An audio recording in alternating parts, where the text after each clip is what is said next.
पर हम आते हैं। आज का जो हमारा टॉपिक है वो है धारावाही वृत्ताकार कुंडली की अक्ष पर चुंबकीय क्षेत्र। देखिए, सबसे पहले जब हम किसी धारावाही कुंडली के अक्ष पर चुंबकीय क्षेत्र निकालने का प्रयास करेंगे तो हमें ये समझना होगा कि जो धारावाही कुंडली है, उस धारावाही कुंडली के अक्ष पर चुंबकीय क्षेत्र का मान निकालने के लिए चुंबकीय क्षेत्र की दिशा सबसे पहले मुझे निकालनी होगी। मान लीजिए ये एक धारावाही कुंडली है और ये धारावाही जो कुंडली है, इस कुंडली के वृत्ताकार कुंडली है, इसके अक्ष पर यानी कि इसके केंद्र से होकर के इसके लंबवत जाने वाली जो रेखा है उस पर किसी बिंदु पर मुझे चुंबकीय क्षेत्र निकालना है।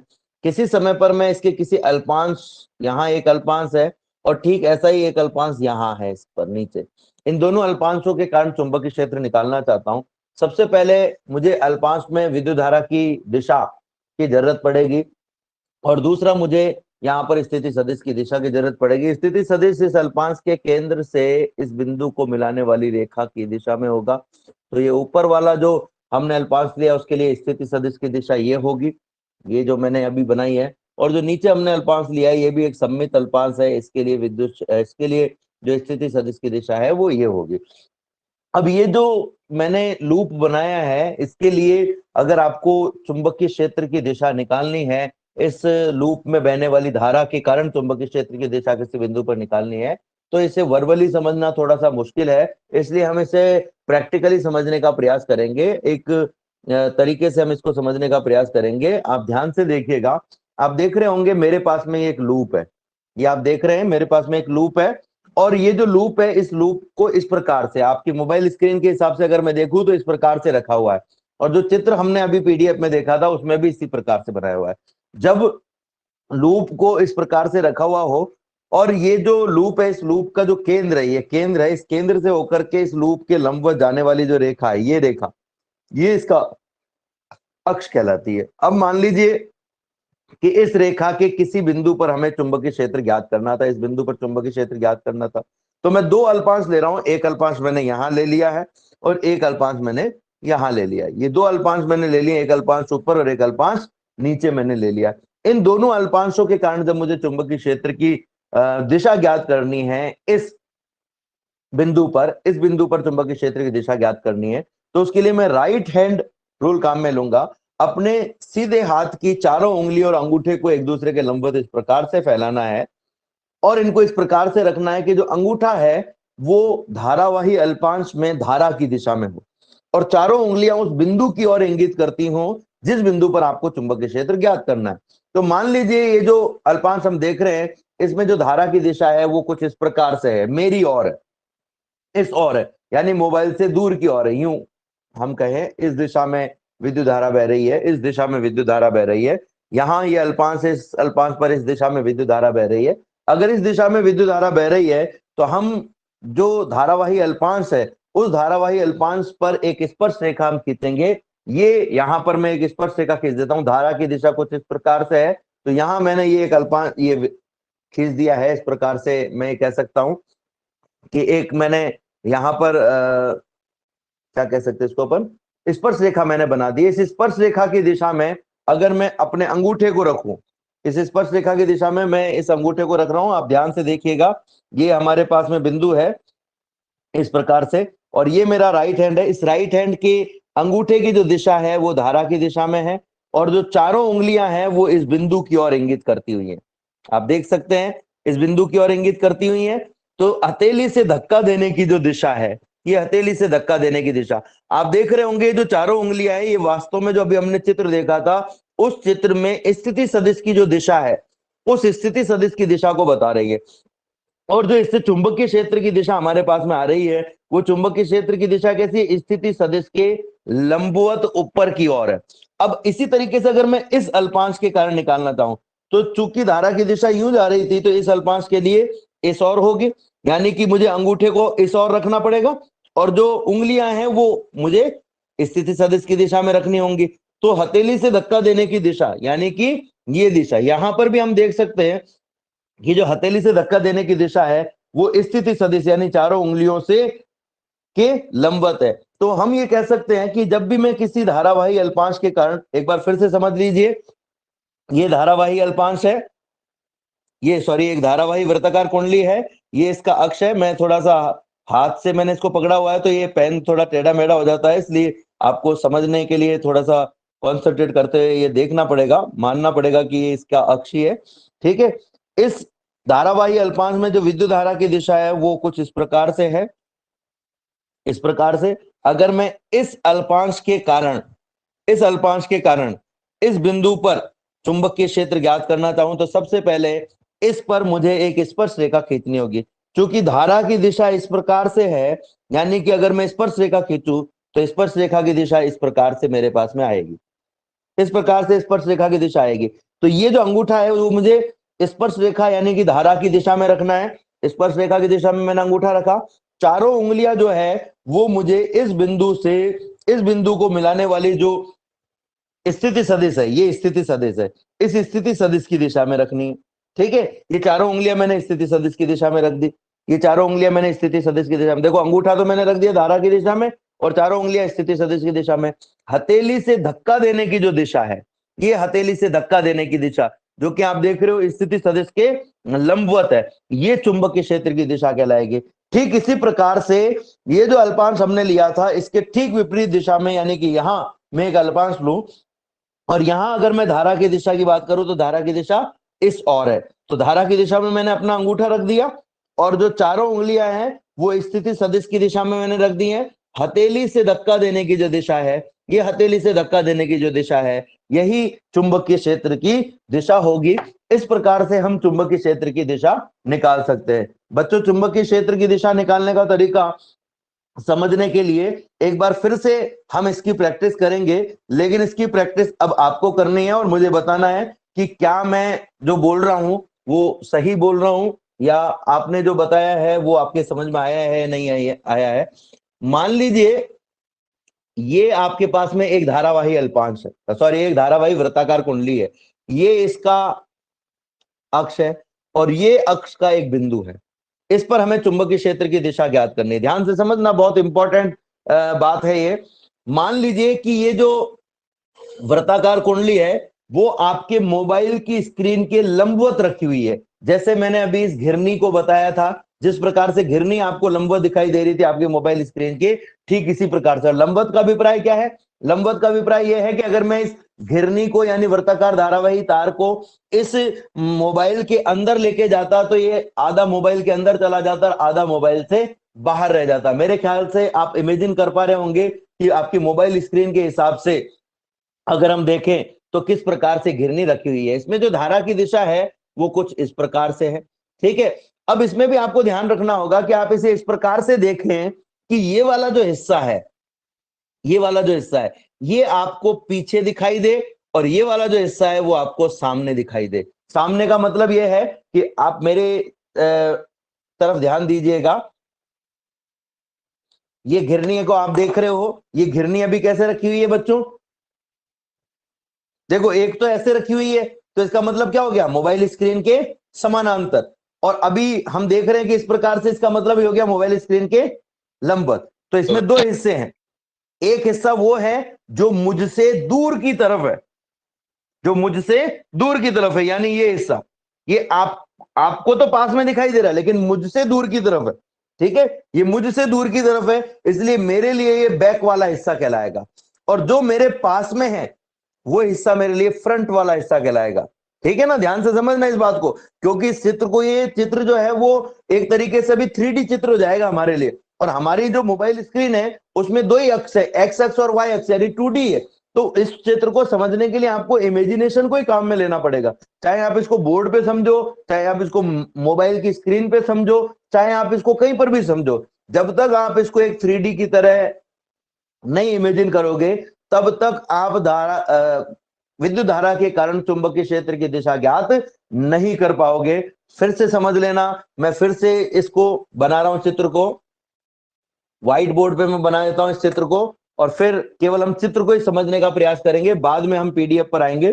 पहले चुंबकीय क्षेत्र की दिशा हम समझ लेते हैं।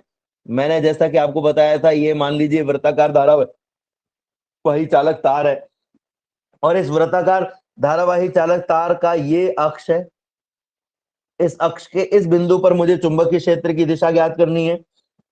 आप इस वृत्ताकार धारावाही चालक तार को इस प्रकार से देखें कि इसमें धारा की दिशा कुछ इस प्रकार से हो, और ये हिस्सा आपको पीछे की तरफ दिखाई दे, यानी कि आपसे दूर जाने की दिशा में हो, बैक, और ये हिस्सा आपको फ्रंट यानी कि आपके समीप दिखाई दे। इस तरीके से इमेजिन करो इसको, इस तरीके से आप इसको इमेजिन करो कि ये जो हिस्सा है ये फ्रंट में दिखाई दे और ये बैक में। अगर मैं यहां पर एक अल्पांश ले लूं,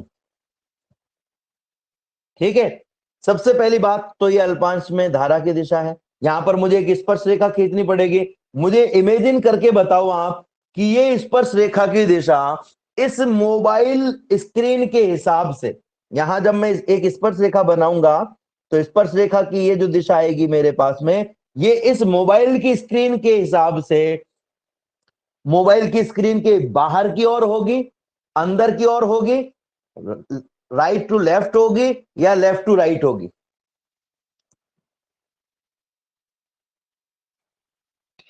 आंसर कीजिए। सर या तो लंबवत बाहर की ओर या अंदर की ओर। नहीं, या तो नहीं होगा बेटा, या तो नहीं। अब या तो को भूल जाओ, अब तो फिक्स आंसर होना चाहिए, क्योंकि मैंने आपको बता दिया है कि ये जो हिस्सा है इसको आपको फ्रंट मानना है। यानी आप इस तार को इस प्रकार से मानो कि ये हिस्सा आपके नजदीक है और ये हिस्सा आपसे दूर है। ये तार इस मोबाइल की स्क्रीन के लंबवत है। मोबाइल की स्क्रीन के लंबवत बाहर की ओर। बिल्कुल सही आंसर बताया आशुतोष ने, मोबाइल की स्क्रीन के लंबवत बाहर की ओर। अच्छा, बाकी बच्चों को भी यही लगता है या कोई बच्चे को डाउट है इसमें? बिल्कुल, जावेद रजा ने भी बिल्कुल सही आंसर दिया, यशपाल सोनी ने भी बिल्कुल सही आंसर दिया है। देखो बच्चों, ये अगर आपने इमेजिन कर लिया तो आप समझ लो कि इस टॉपिक को आप जीत गए। इस टॉपिक को आपके समझ में आ गया। अगर इस टॉपिक में आपने दिशा नहीं निकाल पाए तो आप कुछ भी नहीं निकाल पाओगे। अब देखो, मैं इसका यहां पर क्या बना रहा हूं, यहां पर मैं इसका स्थिति सदिश बना रहा हूं, इस पी बिंदु का। तो पी बिंदु का स्थिति सदिश हम कहां से लेंगे? इस अल्पांश के मध्य बिंदु से इसको मिलाने वाली रेखा। अब आपको क्या करना है बच्चों कि आप अपने राइट हैंड के अंगूठे को, ये जो स्पर्श रेखा की दिशा है यानी मोबाइल स्क्रीन से बाहर की ओर की जो दिशा है, आप इमेजिन करो उसकी ओर रखना है। और ये जो हमने रेखा बनाई है, ये रेखा जो हमने बनाई है स्थिति सदिश की, अपने राइट हैंड की चारों उंगलियों को इस ओर रखना है। आप मुझे बताएं कि जो चुंबकीय क्षेत्र की दिशा है, मैं इसको नाम भी देता हूं ओपी, चुंबकीय क्षेत्र की जो दिशा है वो इस स्पर्श रेखा और इस ओपी रेखा, या इसको मैं कह देता हूं, मान लो इसको ओपी की नहीं, ओपी नहीं कहते हैं, एपी कह देते हैं, इसको ओपी कह देते हैं। ओपी रेखा या किस रेखा के समांतर होगी या लंबवत होगी या किसी कोण पर होगी?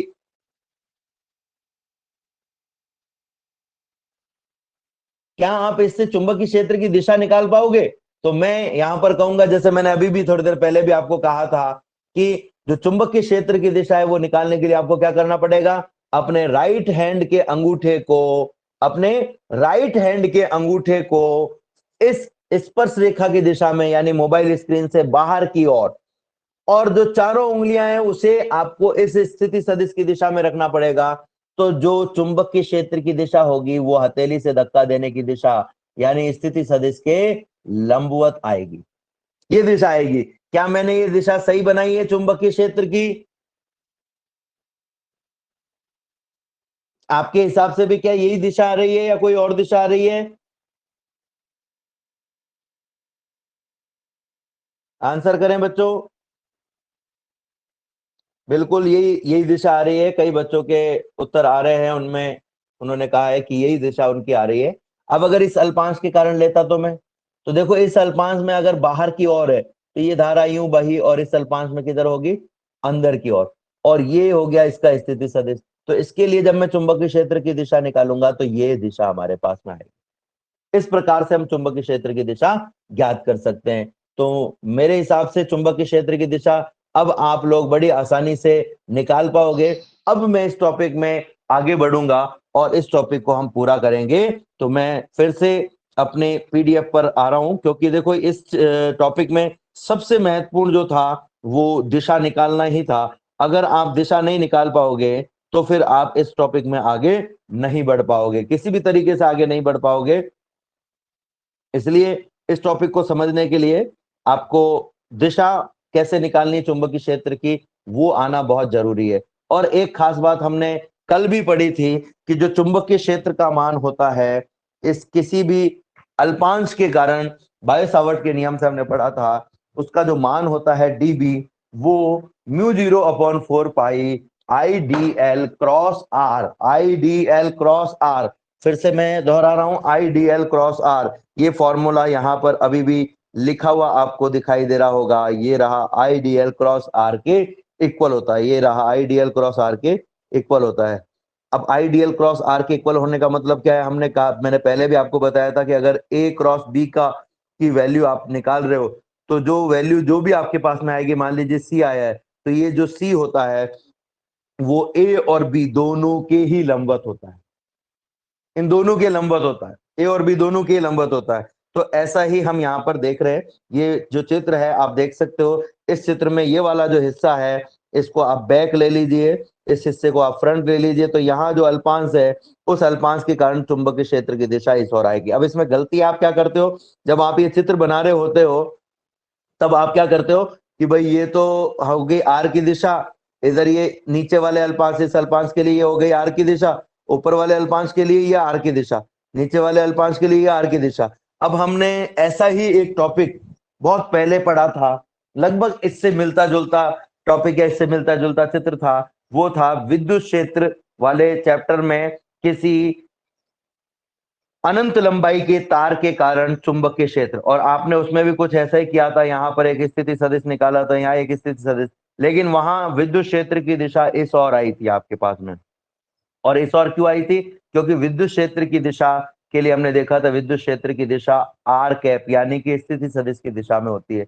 लेकिन हम यहाँ पर बार बार देख रहे हैं कि चुंबकीय क्षेत्र की दिशा एन कैप है, एन कैप का मतलब है स्थिति सदिश और धारावाही अल्पांश दोनों के लंबवत। तो यहाँ पर चुंबकीय क्षेत्र की दिशा हो जाएगी ये चुंबकीय क्षेत्र की दिशा हो गई ये जो कोण होगा ये 90 डिग्री होगा।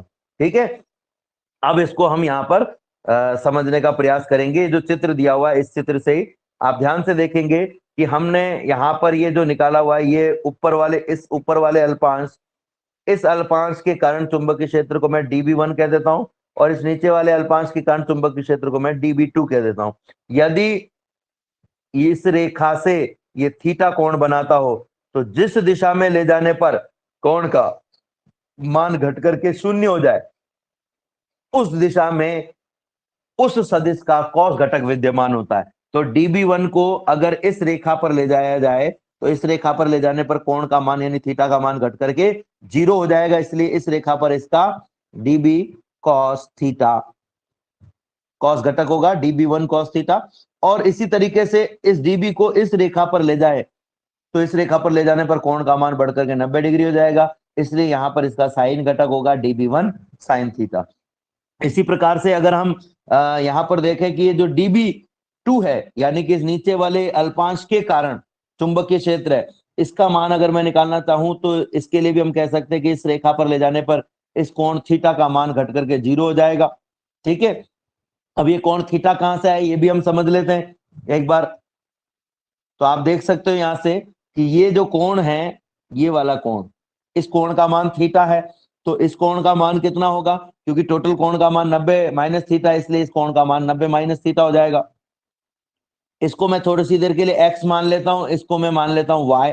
तो हम कहेंगे भाई जो x और y है, उन दोनों का योग भी क्या होना चाहिए, 90 होना चाहिए। क्यों होना चाहिए, क्योंकि जो चुंबकीय क्षेत्र की दिशा है वो इस स्थिति सदिश के लंबवत है। x का मान अभी अभी हमने देखा 90 माइनस थीटा है, ये हो गया प्लस y बराबर 90, 90 से 90 कट गया तो y बराबर आ गया थीटा, इस थीटा को इधर ले जाओ। तो इस वजह से हमने ये जो y कोण है, इस y कोण की जगह क्या लिखा है, थीटा लिखा है। ठीक है, तो इस कोण के हिसाब से हमने इसके घटक निकाल लिए हैं। एक घटक हमारे पास में dB1 का dB1 cos थीटा आ गया है, और दूसरा जो घटक है वो आ गया dB1 sin थीटा। अब इसी तरीके से मैं dB2 के कोण निकालना चाहूं, तो dB2 को इस दिशा में ले जाने पर कोण का मान कम होकर के शून्य हो जाता है, यानी कि इस रेखा पर इसका कॉस घटक विद्यमान होगा, तो ये हो जाएगा dB2 cos थीटा। और जिस रेखा पर ले जाने पर कोण का मान बढ़कर के 90 डिग्री हो जाता है उस रेखा पर इस सदिश का साइन घटक होता है। तो इस रेखा पर इसका साइन घटक होगा यानी db2 साइन थीटा। ठीक है, ये तो हमने निकाल लिए घटक। अब हम बात करें यहाँ पर कि ये जो बिंदु है इसकी जो दूरी है, केंद्र से जो दूरी है वो त्रिज्या के बराबर होगी। अगर मैं त्रिज्या को कैपिटल R मानूं और केंद्र से P बिंदु की दूरी को x मानूं तो ये हमारे लिए हो गया कर्ण। और हम सब जानते हैं कर्ण का जो मान होता है वो होता है अंडर रूट ऑफ आधार का स्क्वायर प्लस लंब का स्क्वायर। यानी कि हम ये कह सकते हैं अंडर रूट ऑफ आधार यानी x का स्क्वायर प्लस लंब यानी कि r का स्क्वायर, यानी कि under root of x square plus r square या under root of r square plus x square, जो कि यहाँ पर आप देख सकते लिखा हुआ है। ऐसा ही इसके लिए भी हम निकाल सकते हैं क्योंकि इसमें भी आप देख सकते हो दूसरा जो अल्पांश हमने लिया है उसकी भी दूरी त्रिज्या के बराबर ही है और केंद्र से जो P बिंदु की दूरी उसके लिए भी x ही है। तो ये दोनों जो अल्पांश है इनको हम कहेंगे सममित अल्पांश। अब चूंकि ये दूरियां बराबर हैं, इन दोनों अल्पांशों में बहने वाली धारा बराबर है, इनके कोण बराबर है, ये थीटा है तो ये कोण भी थीटा होगा सममिति से, ठीक है ना, क्योंकि दोनों ये वाला त्रिभुज और ये वाला त्रिभुज ये दोनों सर्वांग सम त्रिभुज है। तो हमने यहां पर देखा था dB, हमने जो बायो सावर्त का नियम देखा उसमें फॉर्मूला देखा था dB बराबर μ0 upon 4 pi IDL upon R square into sine of theta. अगर आप ध्यान देखोगे इस वाले अल्पांश ऊपर वाले अल्पांश के कारण, तो ऊपर वाले अल्पांश में जो धारा बह रही है वो I है, इस अल्पांश की लंबाई dl है, ये जो कोण है वो है थीटा, तो यहां पर हो गया साइन थीटा। थीटा का मतलब भी समझ में आ जाएगा थीटा कोण कितना है, ठीक है। ये यहां पर जो कोण आपको लेना है बायो सावर्त के नियम में जो कोण लेना है आपको, ये वाला जो कोण है ये साइन थीटा। इसमें ये थीटा कौन सा कोण होता है, IDL और R के बीच बनने वाला कोण। तो देखो IDL की दिशा किस तरफ है, मोबाइल की जो स्क्रीन है उसके लंबवत बाहर की ओर, मोबाइल की स्क्रीन के लंबवत बाहर की ओर, और ये हो गई R की दिशा। तो कोण कितना हो जाएगा इन दोनों के बीच में, अगर आप इसको ध्यान से देखना, मोबाइल की स्क्रीन के लंबवत बाहर की ओर है IDL की दिशा और R की दिशा मैंने अभी लाल रंग से बनाई है, दोनों के बीच में कितना कोण होगा बच्चों। तो आप इसके लिए जो हमने अभी एक प्रैक्टिकली करके देखा था, अंगूठा जो था वो किसकी दिशा को बता रहा था, धारा की दिशा को, और जो चारों उंगलियां थी सीधे हाथ की जिससे हमने चुंबकीय क्षेत्र निकाला है वो स्थिति सदिश की दिशा को बता रही थी। तो चारों उंगलियों और अंगूठों के बीच में कितना कोण था, चारों उंगलियां और अंगूठे के बीच में कितना कोण था,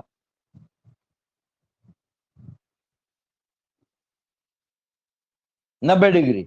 जो चारों के बीच में कितना कोण था, 90 डिग्री। तो 90 डिग्री कोण था, इसलिए हम क्या कहेंगे कि यहां पर जो साइन थीटा में थीटा है, ये थीटा, ये वाला जो चित्र में बना हुआ है थीटा वो थीटा नहीं है। देखो ये जो थीटा है ये तो क्या है, स्थिति सदिश का अक्ष से कोण है, लेकिन हमें जो बायो सावर्ट के नियम में थीटा चाहिए वो थीटा क्या है, धारावाही अल्पांश IDL और स्थिति सदिश R के बीच का कोण, क्योंकि ये इनके ही प्रोपोर्शनल होता है। तो ये आ गया आपके पास में 90 डिग्री। अब अगर मैं इस नीचे वाले अल्पांश के लिए देखना चाहूं तो इसमें भी धारा I बह रही है, इस अल्पांश की लंबाई भी DL है, इसके लिए भी दूरी का मान R ही है, बराबर है, और इसके लिए भी कोण का मान 90 डिग्री है।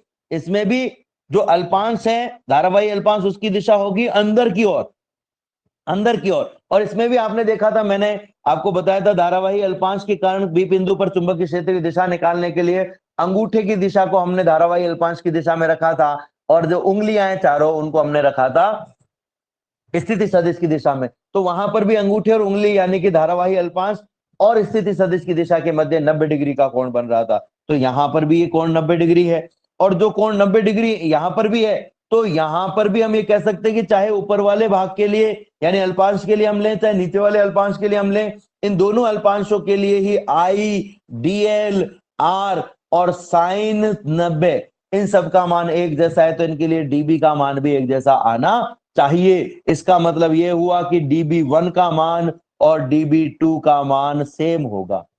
तो आप चाहो तो यहां पर dB1 की जगह ओनली dB लिख सकते हो, यहां पर भी dB2 की जगह ओनली dB लिख सकते हो। अब अगर मैं ओनली dB लेता यहां पर तो ये होता है डीबी कॉस थीटा, ये भी डीबी कॉस थीटा, दोनों एक दूसरे के विपरीत है और बराबर है, एक दूसरे को निरस्त कर देंगे, जबकि डीबी साइन थीटा और डीबी साइन थीटा दोनों एक ही दिशा में होने के कारण जुड़ जाएंगे। बस यही हमारा जो इस टॉपिक का मेन पंच है वो यहीं से है, और यहीं से हमारा टॉपिक एक समझ लीजिए शुरू भी हो गया है एक तरीके से और खत्म भी हो गया है। तो हम क्या कहेंगे, अब ध्यान से सुनना।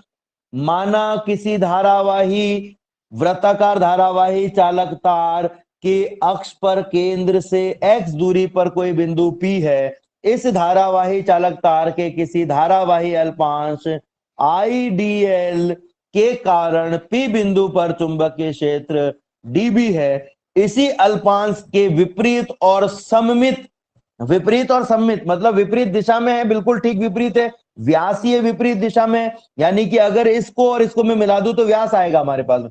व्यासीय विपरीत दिशा में सममित अल्पांश के कारण भी चुंबकीय क्षेत्र का मान P बिंदु पर dB है, जो कि चित्रानुसार है। यदि इन दोनों dB के घटक ज्ञात किया जाए तो दोनों ही dB यानी दोनों ही चुंबकीय क्षेत्रों, दोनों ही अल्पांशों के कारण चुंबकीय क्षेत्र के घटकों में dB cos थीटा जो घटक है वो एक दूसरे के विपरीत आते हैं, बराबर आते हैं, इसलिए एक दूसरे को निरस्त कर देते हैं। जबकि दोनों अल्पांशों के कारण जो चुंबकीय क्षेत्र है dB, उसके घटक साइन यानी dB साइन थीटा एक ही दिशा में आने के कारण जुड़ जाते हैं। तो dB cos थीटा तो निरस्त हो गए, dB साइन थीटा जुड़ गए। दो अल्पांश लिए, दो अल्पांशों के कारण कुल चुंबकीय क्षेत्र अगर मुझे कोई निकालने के लिए कहता तो हम क्या कहते हैं कि भाई दो अल्पांशों के कारण चुंबकीय क्षेत्र। देखो यहां पर भी ये चीज हमने निकाल के दर्शाई है कि अगर मैं पहले अल्पांश यानी ऊपर अल्पांश जिसको हमने नाम भी दिया हुआ है, आप देख सकते हो यहां पर एक को m नाम दिया है, दूसरे को n नाम दिया है, तो m और n दोनों के कारण अगर मैं चुंबकीय क्षेत्र का मान निकालना चाहूं तो कितना आएगा, म्यू 4 पाई, कितना आएगा, mu 4 pi IDL upon small r square, जहां पर स्मॉल r का मान कितना है, under root of r square plus X square, ये हम बाद में रखेंगे, अभी फिलहाल मैं स्मॉल r स्क्वायर ही मान रहा हूं, इनटू साइन 90।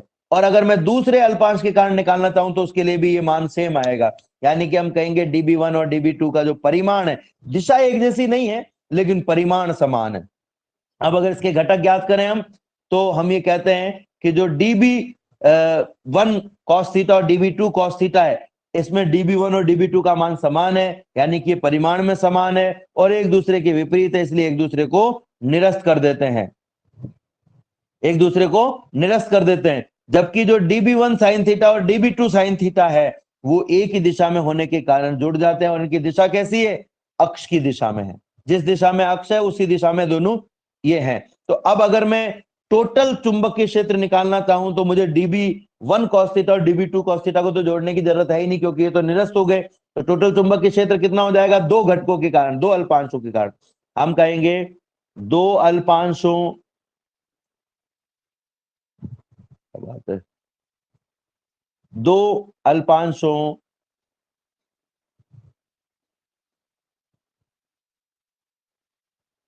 के कारण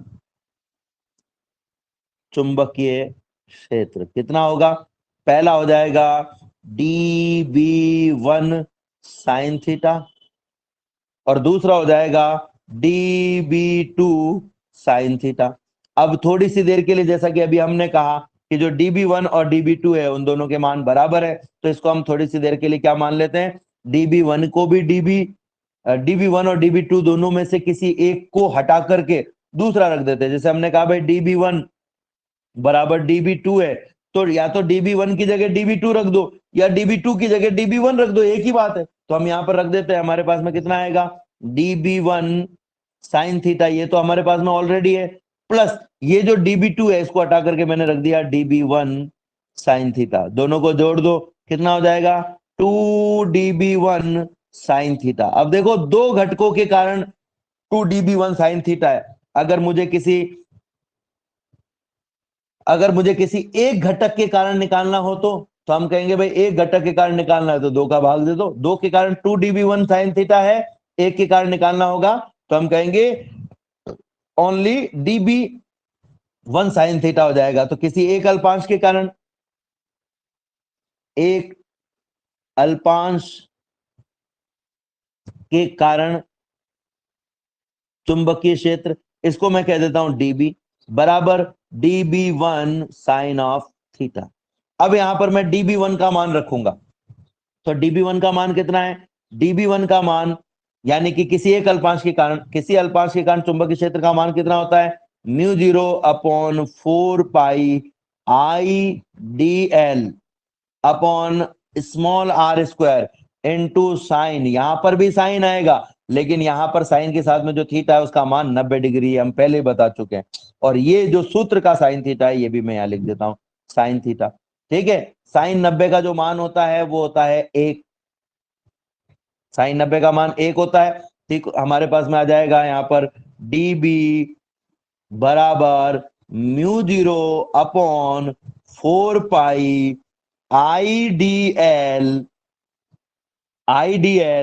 upon R square into sine of theta. यहां पर जो मैं स्मॉल आर स्क्वायर है वो किसको ले रहा हूं?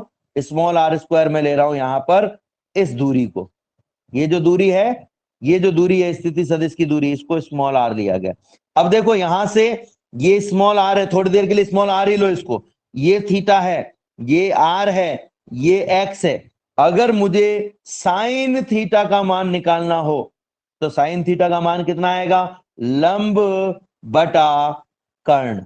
हम सब जानते हैं लंब बटा कर्ण होता है, तो लंब बटा कर्ण से लंब का मान तो है आर और कर्ण का मान है स्मॉल आर। क्या जाएगा आपके पास में? Capital R upon small R. इसको आप यहां लिख दीजिए, इसको आप यहां लिख दीजिए, तो आपके पास में क्या जाएगा?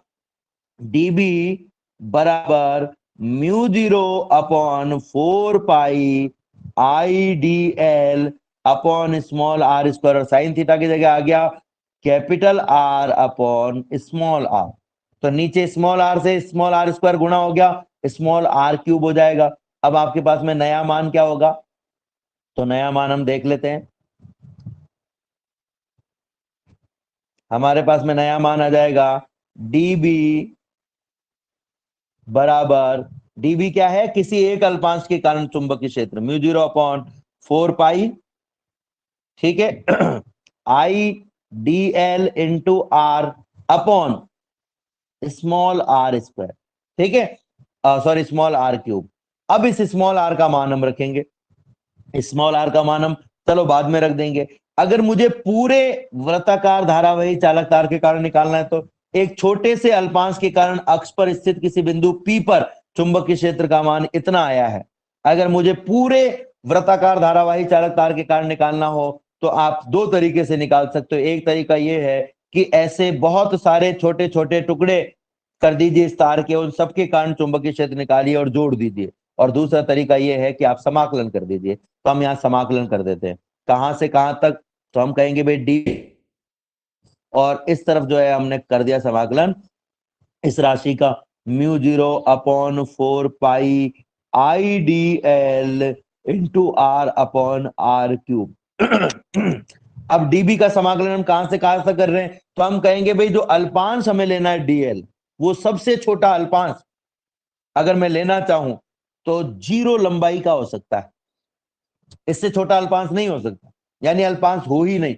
और सबसे बड़ा अल्पांश कितना हो सकता है? इस पूरे तार को ही अल्पांश मान लो, तो पूरे तार को अल्पांश माने यानी तार की लंबाई। तो तार कैसा है? वृत्ताकार है, और वृत्त की लंबाई उसकी परिधि के बराबर होती है। आपको अगर इसकी लंबाई नापनी है तो आप इसकी परिधि नाप लीजिए। तो हम क्या कहेंगे, जो अल्पांश है उसका सबसे छोटा मान 0 होगा और सबसे बड़ा जो मान है वो होगा 2 पाई आर, यानी परिधि के बराबर। तो इसकी जो लिमिट है वो कहां से आ गई? 0 से लेके 2 पाई आर। देखो डीएल लिखा हुआ है, यानी कि हमें अल्पांश के सापेक्ष समाकलन करना है। और यहां पर डीबी, तो जब 0 लंबाई का अल्पांश हम लेंगे यानी सबसे छोटा अल्पांश हम लेंगे, यानी अल्पांश होगा ही नहीं, तो हम कहेंगे जब अल्पांश ही नहीं होगा तो चुंबकीय क्षेत्र भी नहीं होगा, 0। और जब सबसे बड़ा अल्पांश हम लेंगे यानी कि पूरे तार को अल्पांश हम मान लें, तब कितना चुंबकीय क्षेत्र होगा? तो इसको हम मान लेते हैं बी, यानी बी हमारे पास में आ जाएगा पूरे तार के कारण चुंबकीय क्षेत्र का मान। अब हम इसका क्या कर रहे हैं? यहां पर समाकलन कर रहे हैं, लेकिन समाकलन से पहले जो कांस्टेंट है, जो इस डीएल पर निर्भर नहीं करते हैं, उनको हम बाहर निकालेंगे। तो मुझे ये बताइएगा, इस चित्र को देख करके आप ध्यान से समझिएगा और इस चित्र को देख करके मुझे बताइएगा कि ये जो अल्पांश हमने लिया है यहां पर, ये जो अल्पांश हमने लिया है, अगर मैं इस अल्पांश की लंबाई को बढ़ा दूं या घटा दूं तो क्या इसमें बहने वाली धारा बदल जाएगी? अपना माइक ऑन करके आंसर दीजिएगा जो मैं पूछ रहा हूं उसका। क्या इस अल्पांश की लंबाई बढ़ा देने या घटा देने से क्या इसमें बहने वाली धारा के मान में परिवर्तन हो जाएगा? तो हम कहेंगे नहीं। यानी कि आई जो है वो इस अल्पांश की लंबाई डीएल पर निर्भर नहीं करता। अगर मैं इसकी लंबाई को बढ़ा दूं या घटा दूं तो क्या ये दूरी आर, स्मॉल आर, ये बदल जाएगी? हम कहेंगे नहीं, ये भी दूरी नहीं बदलेगी, क्योंकि ना तो केंद्र से दूरी बदलने वाली है। आप पूरे तार को अल्पांश मान लो तो भी केंद्र से दूरी नहीं बदलनी, आधे तार को अल्पांश मान लो तो भी केंद्र से दूरी नहीं बदलनी, और ना ही ये त्रिज्या बदलनी। और स्मॉल आर का मान under of R square plus X square के तो बराबर है। यानी कि त्रिज्या और एक्स दोनों नहीं बदलेंगे तो स्मॉल आर भी नहीं बदलेंगे। तो हम कहेंगे जो स्मॉल आर है वो भी कांस्टेंट है इसके सापेक्ष। और जो त्रिज्या है, क्या इस अल्पांश की लंबाई बढ़ा देने या घटा देने से त्रिज्या बदलेगी? तो हम कहेंगे त्रिज्या भी नहीं बदलेगी, यानी कि त्रिज्या भी इसके लिए कांस्टेंट है। तो जो कांस्टेंट है उनको हम बाहर निकाल लेते हैं। तो यहां तो हो गया हमारे पास में डीबी इंटीग्रेशन 0 टू बी, और यहां पर देखो म्यू जीरो तो ऑलरेडी कांस्टेंट होता ही है, 4 पाई भी कांस्टेंट होता है। इस डीएल के सापेक्ष आई भी कांस्टेंट है, आर भी कांस्टेंट है, स्मॉल आर क्यूब भी कांस्टेंट है। इंटीग्रेशन 0 टू 2 पाई आर, क्या रह गया ओनली अंदर? डीएल। अब हम इंटीग्रेशन करेंगे, डीबी का इंटीग्रेशन होता है बी, डीबी का इंटीग्रेशन बी कहां से कहां तक? 0 से 2 पाई, सॉरी 0 से बी तक, 0 से बी तक। और इधर हमारे पास में आ गया mu zero upon 4 pi I into R upon R cube. DL का इंटीग्रेशन हो गया एल, कहां से कहां तक? 0 से 2 पाई आर। अब हमें क्या करना है? लिमिट रखनी है। तो लिमिट रखते समय बच्चों ये हमेशा याद रखना कि लिमिट जिसकी जगह रखोगे वो राशि आपको पता होनी चाहिए। और वो राशि कैसे पता करेंगे? तो देखते हैं, ये जो हमारे पास में कोष्टक में बी आया है वो किसके सापेक्ष समाकलन करने से आया है? तो हम कहेंगे ये हमारे पास में डीबी, डीबी में जो डी के बाद लिखा होता है यानी कि बी, बी के सापेक्ष समाकलन करने से आया है। तो बी के सापेक्ष समाकलन करने से आया है, इसका मतलब इस कोष्टक में से आपको बी को हटा करके एक बार उच्च सीमा रखनी है और एक बार निम्न सीमा। तो बी को हटा करके उच्च सीमा हमने रख दी बी, और एक बार रख दिया हमने यहां पर निम्न सीमा 0 माइनस करके। ये हमारे पास में लिमिट रखने का तरीका है, ठीक है। ऐसे देखो इधर mu 0 upon 4 pi I into R upon R cube, ठीक है। ये ब्रैकेट, ये यहां जगह नहीं थी इसलिए मैंने इसको यहां लिख दिया है ब्रैकेट। ये जो एल है वो किसके सापेक्ष समाकलन करने से आया है? तो ऊपर चलेंगे तो आप देखेंगे डीएल लिखा हुआ, डी में, डीएल में डी के बाद में लिखा हुआ एल, यानी एल के सापेक्ष समाकलन करने से आया है। तो आपको इस एल को हटाना है और इसकी जगह एक बार आपको ये ऊपरी सीमा रखनी है और एक बार निम्न सीमा रखनी है, बीच में माइनस का चिन्ह लगाकर। तो एल को हटाकर एक बार रख दिया हमने 2 पाई आर और एक बार निम्न सीमा रख दी हमने 0, ठीक है। अब इसको सॉल्व कर लेते हैं इसको सॉल्व कर लेते हैं हम, क्या आता देखो हमारे पास में।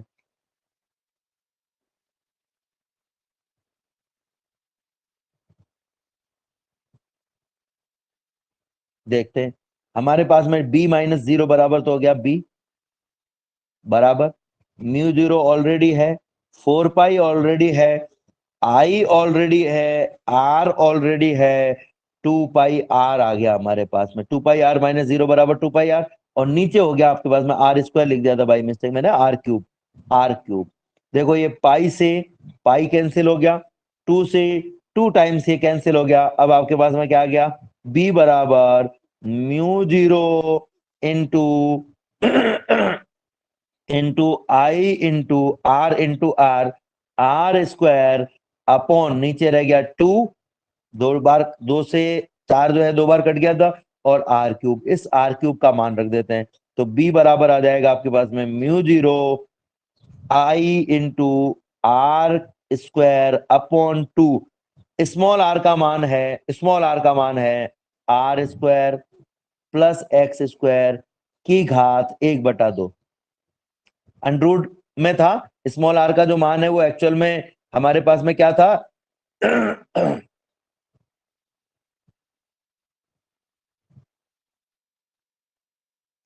स्मॉल आर का मान आपके पास में था under root of R square plus X square, और जो अंडरूट होता है उसको हम घात 1/2 भी कह सकते हैं। तो इसको आप इस तरीके से भी लिख सकते हो, ये स्मॉल आर का मान है घात 1/2। ठीक है, अब अगर मुझे इसका क्यूब करना है तो इस पूरे का क्यूब कर दीजिए, ये इस पूरे का क्यूब कर दिया, ये एक और ब्रैकेट लगा करके क्यूब कर दिया। घात के ऊपर घात हो, 1/2 घात और उसके ऊपर भी घात है 3, तो ये दोनों घातें आपस में गुणा हो जाती है, यानी कि 1/2 और 3 आपस में गुणा हो जाएंगे। तो 1/2 को अगर 3 से मल्टीप्लाई करोगे तो आ जाएगा 3/2। ठीक है, तो यहां पर हम क्या करेंगे, यहां पर हम कंडीशन लेंगे इस कंडीशन को काम में लेंगे जो अभी अभी हमने समझी है। यहां पर आपके पास में आ जाएगा b बराबर μ0 into I into R square upon 2 into R square square की घात 1/2। ये 1/2 और ये 3 दोनों गुणा हो गई तो आ गया 3/2। ये तो एक फेरे के लिए था, अगर इस कुंडली में n फेरे हो तो चुंबकीय क्षेत्र का मान हो जाएगा b बराबर μ0 n I into R square upon 2 into R square plus X square, यानी कि ये कुंडली n बार तार को लपेट करके बनाई गई हो।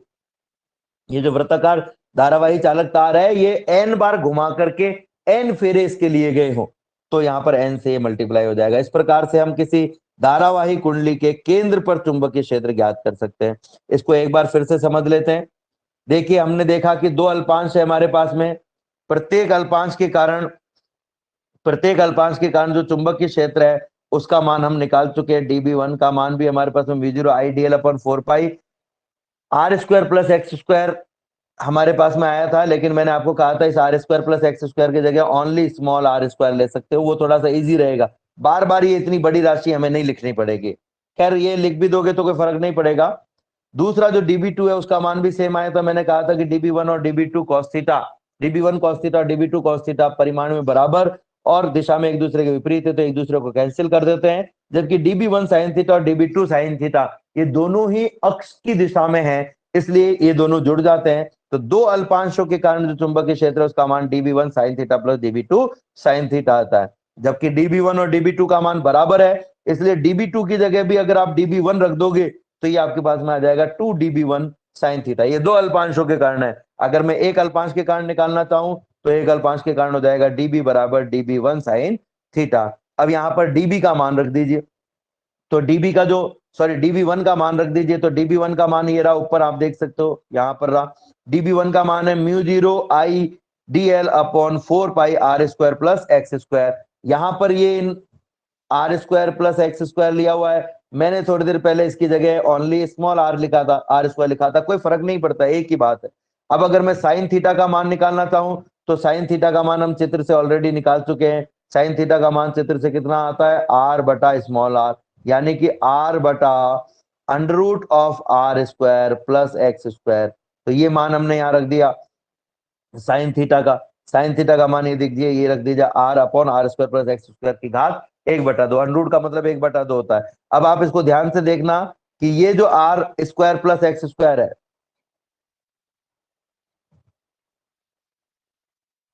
Are square plus X square, इस पूरे को एक राशि मान लो जिसकी घात 1 है, और फिर इसके गुणा में क्या दिया हुआ है, R square plus X square की घात 1/2।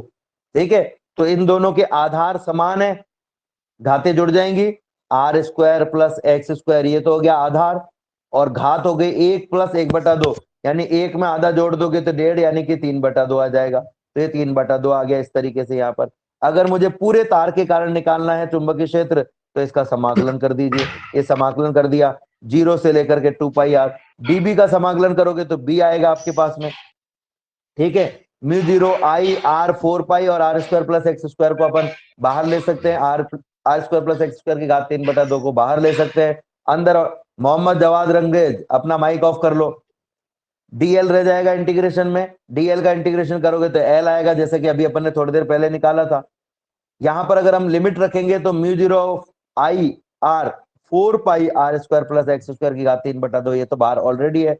इस स्मॉल एल की जगह एक बार आपको 2 पाई आर रखना है और एक बार 0 रखना है। Upper limit minus lower limit ये हमने रख दी। 2 पाई आर में से 0 को हटाएंगे तो 2 पाई आर आएगा, तो आपके पास में आ जाएगा mu 0 I into R upon 4 pi under of R R square plus X square की घात 3/2 इंटू 2 पाई आर। और यहां पर देखो पाई से पाई कट जाएगा, 2 से 2 टाइम्स कट जाएगा, आर से आर गुणा हो जाएगा। तो ये समीकरण कुछ इस प्रकार से आएगा, बी बराबर mu 0 I into R R square और नीचे रह जाएगा only 2 into R square plus X square की घात 3/2। और अगर इस कुंडली में एन फेरे हो, इस कुंडली में अगर एन फेरे हो तो एन फेरे होंगे तो ये हो जाएगा बी बराबर mu 0 N I R square 2 into R square plus X square की घात 3/2। अब इसमें विशेष कंडीशन अपन ले रहे हैं। कंडीशन नंबर 1 कि कुंडली के केंद्र पर मुझे निकालना है, ठीक है। कुंडली के केंद्र पर मुझे ये मान ज्ञात करना है। ध्यान से देखिएगा इस चित्र को, आप अपने आप समझ जाएंगे कि कुंडली के केंद्र पर हम कैसे निकालेंगे। सोचो कि ये पी बिंदु यहां नहीं होकर के और इस कुंडली के केंद्र पर होता तो इस x का मान बच्चों कितना होता? डेफिनेटली इस x का मान कितना हो जाता? 0 हो जाता। तो ये अगर हम यहां समीकरण में रख दें x का मान 0, तो हमारे पास में कुंडली के केंद्र पर चुंबकीय क्षेत्र का मान आ जाएगा। अब कुंडली के केंद्र पर हमें निकालना है, तो सूत्र क्या है हमारे पास में? सूत्र है हमारे पास में mu 0 N into I into R square upon 2 into R square plus X square की घात 3/2। इसमें ये जो x है इस x का मान 0 रख दीजिए, तो आपके पास में ये b का मान हमने जो निकाला है किसका मान है? b का मान है, ठीक है। तो हमारे पास में क्या आ जाएगा? b बराबर mu 0 upon mu 0 n into I into R square upon 2 into R square की घात 3/2, क्योंकि x तो 0 हो गया है। फिर वही बात की घात के ऊपर घात है, दोनों घातें गुणा हो जाएंगी, यानी 2 गुणा हो जाएगा 3/2 से। ये 2 घात जो है वो 3/2 घात से गुणा हो जाएगी, 2 से 2 कट गया तो क्या रह गया? 3 रह गया। तो आपके पास में क्या आ जाएगा?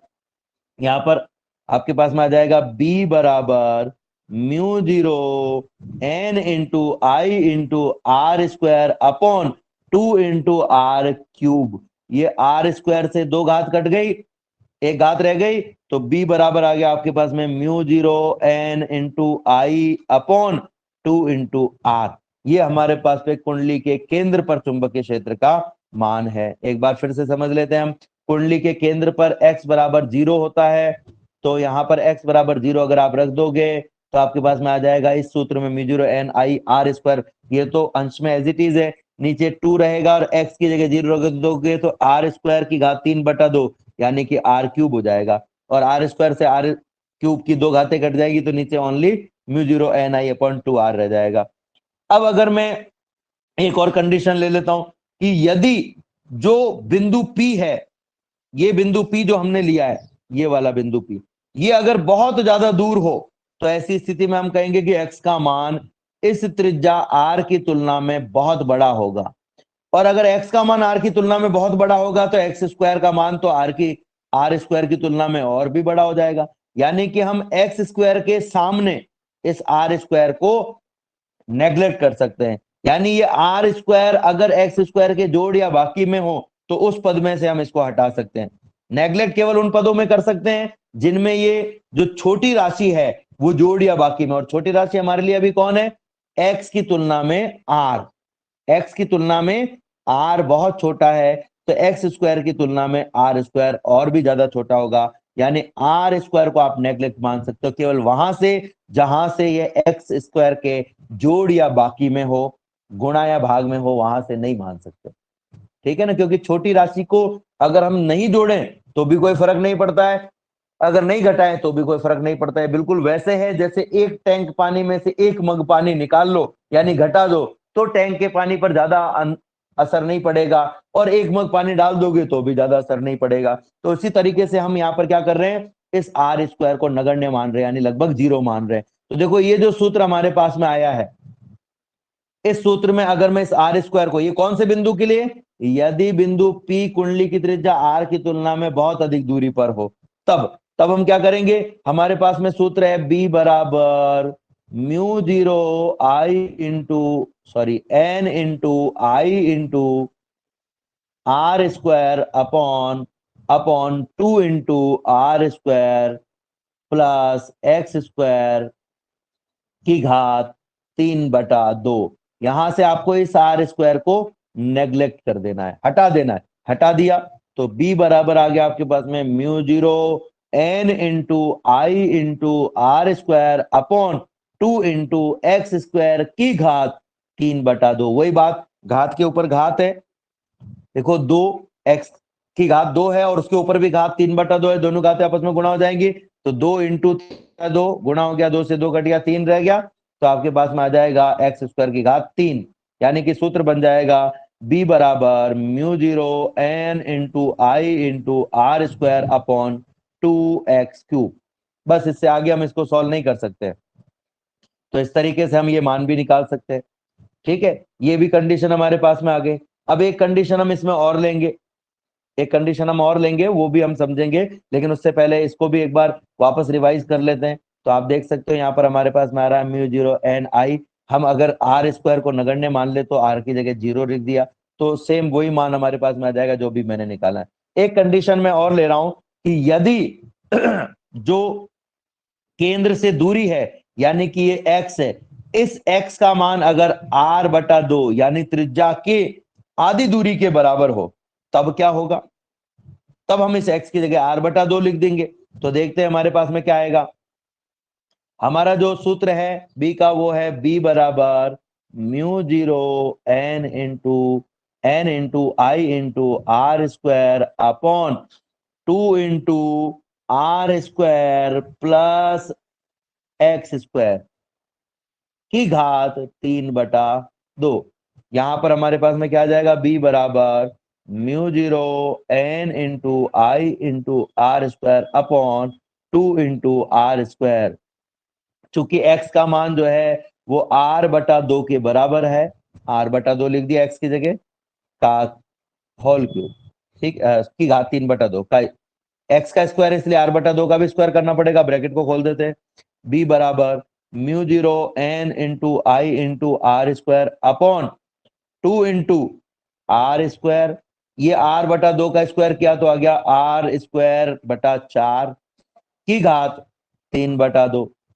इन दोनों का एलसीएम ले लो, इन दोनों का एलसीएम लोगे तो क्या आएगा, b बराबर mu zero N into I into R square upon, ये 2 तो बाहर है, दोनों का एलसीएम आ गया 4, इसके नीचे कुछ भी नहीं है तो 1 मान लिया, इस 4 में इस 1 का भाग दिया, 4 आया, उस 4 को इस आर स्क्वायर से गुणा किया तो 4r² आ गया। ठीक है, प्लस इस 4 में 4, इस 4 में इस 4 का भाग दिया तो 1 आया, उस 1 को इस r² से गुणा किया तो r² आ गया। ये मेरे ख्याल में कोई ऐसी बहुत बड़ी चीज नहीं है, एलसीएम लेना आप ले सकते हो। तो हमारे पास में जो आएगा वो आ जाएगा 4r² प्लस r²/4 की घात 3/2। अब इसको हम और आगे सॉल्व कर लेते हैं।